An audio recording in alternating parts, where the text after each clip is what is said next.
I'm here in downtown Raleigh for the Abandon Harris press conference that's supposed to be held outside of the North Carolina Democratic Party headquarters. So let's go check it out. Biden was an ideological bigot. He believed the lives of Palestinians were cheap. Harris may be worse.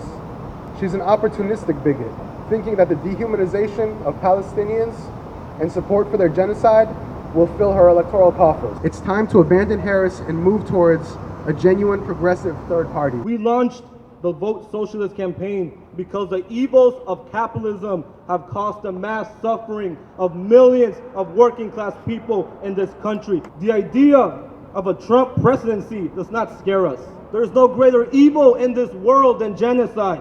And Kamala Harris has made it abundantly clear that her support for Israel will not waver. We are excited that the people will finally have candidates they can choose from that represent the interests of the working class. Stein, Cornel West, and our socialist candidate Claudia De La Cruz, who you can vote for in North Carolina by writing her name in. Our movement is so much more than just an election. We must learn how to work together after November 5th to build this anti-capitalist, anti-imperialist movement. Yes, this is Abandon Harris because she has abandoned us, and I want to thank Kamala Harris because she's given us a gift. Have you ever heard the expression, when someone tells you who they are, don't forget? AOC also gave us a gift, and I want to thank her for that. Many of us are still healing from the knives in the back of this progressive individual, but thank you, because you have shown us who you're afraid of. The destruction of the whole world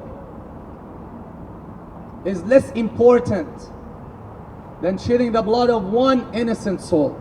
We abandon Harris because she doesn't care about the human life. I urge every single Muslim to come out and vote. Vote for those who pledge to stop the bloodshed, to stop the occupation, which is the root of all of these massacres, is the Israeli occupation of Palestine. We are told, hold on a second, if you don't vote Democrat, the Republicans are going to be worse. And to me, as a woman, I have to say, that sounds a lot like the language of an abusive relationship. The Democrats are treating us as if we were their battered wife. But we are told, but she is a woman. And we as women should support women. And we are told, but she looks like us. She's a person of color. And we as people of color need to support each other. And I go, no. I remember the words of Martin Luther King Jr. when he said that he dreams of the day that we will not be judged by the color of our skin, but the content of our character. So I will judge this woman, this person of color, by the content of her character. It will be the worst case scenario if Kamala Harris wins. More wars will come, but they will come with liberal applause and joy and glee. We have had enough of voting from fear. We are saying from the swing state of North Carolina that we do dare to dream. We do dare to honor all our children and to honor our Palestinian martyrs. We do dare. We will stand tall and we will dare to be free from the abusive relationship of the Democrats.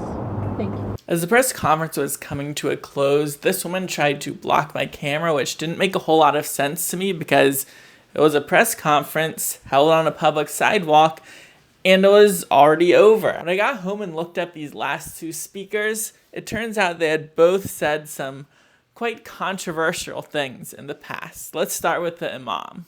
We should never ever forget that this is a Muslim land. We should teach our children that is our land and will remain our land and will return to us sooner or later. And Rasulullah sallallahu alayhi wa sallam gave us the glad tidings that at the end of the time, we will fight those Jews until the rocks and the trees will speak. O Muslim, this is a Jew behind me. Now over to Dr. Masri. October 7th, for many of us from the region, was a beautiful day. That is what October 7th means to many of us. And I just want to be very frank about it and not be in the least bit apologetic of the violence of the oppressed or the occupied. As always, y'all let me know what you think.